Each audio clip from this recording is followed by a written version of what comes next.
In this video, we're going to take a look at the process of adding and subtracting decimals. Now, there's 4 steps I've outlined for us to follow in this process. First, you want to stack the numbers. When you stack them, you want to make sure you line up the decimal points. Second, you may want to add ghost zeros if necessary. This comes more into play with the subtraction and the regrouping than addition, but it's always good practice. Third, you just want to solve. And after you solve, you're going to want to bring down the decimal point, and that comes straight down into the answer. All right, let's take a moment to go through a few examples of addition and subtraction. Let's say I have 14 and 2/10, and I want to add to that 3 and 85/100. Well, according to my steps, the first thing I want to do is stack the numbers and line up the decimal points. So I'm going to take 14 and 2/10, and I'm going to stack on top 3 and 85/100. Now you notice we've got a blank place value up here. We don't need to put a value there, but it's always good practice to put in a ghost zero. Now I'm going to solve.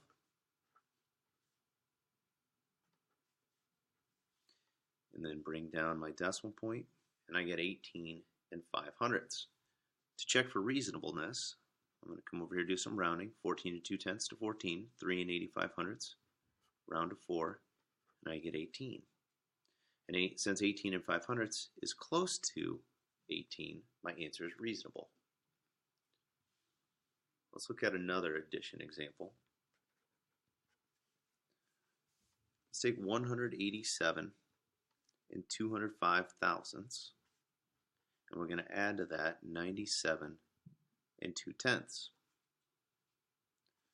According to my 4 steps from above, the first thing I do is stack the numbers and line up the decimal points. I'm going to line up 97 and 2/10 right underneath. I've got a couple extra place values here that could require some ghost zeros, so I'm going to put those in. And then I'm going to solve. Bring down my decimal point. Now you can either bring it down at the end, much like I did in this first example, or you can just bring it down as you're working through the problem. So I'm going to continue here. 7 plus 7 is 14. That gives me 18 and a 2.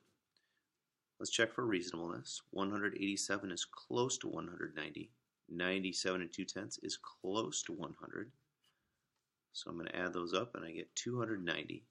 Now, 284 and 405 thousandths is close to 290, so that answer is reasonable.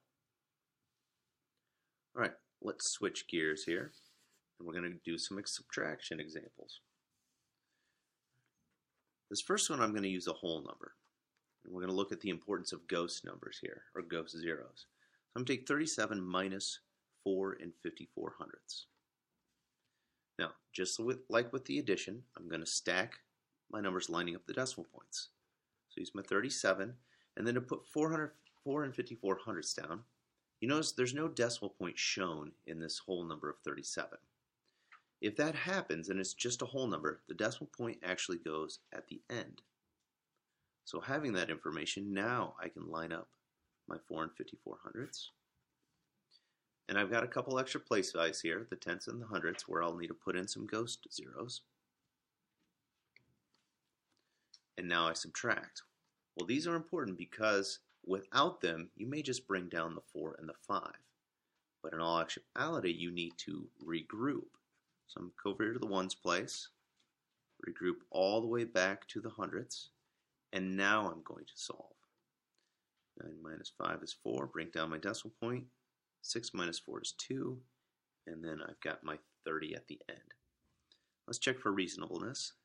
So just leave that at 37, 4 and 54/100. I'm going to move to 5, and I get an answer of 32.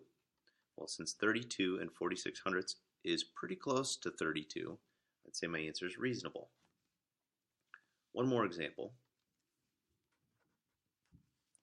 So let's take 142 and 75/100, and we're going to take away 13 and 21/100 from that.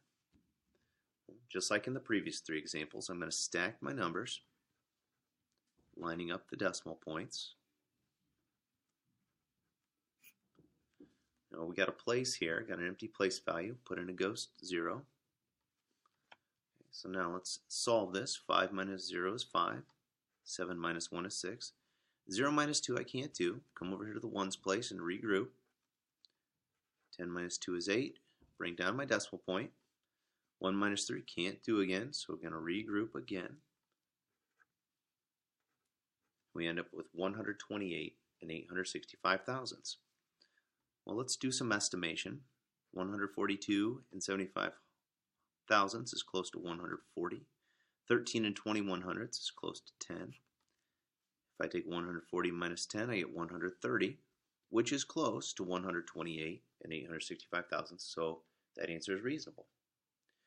All right, so adding and subtracting decimals, if you follow these 4 steps as we've done in all of these examples, you shouldn't have a problem with figuring these out.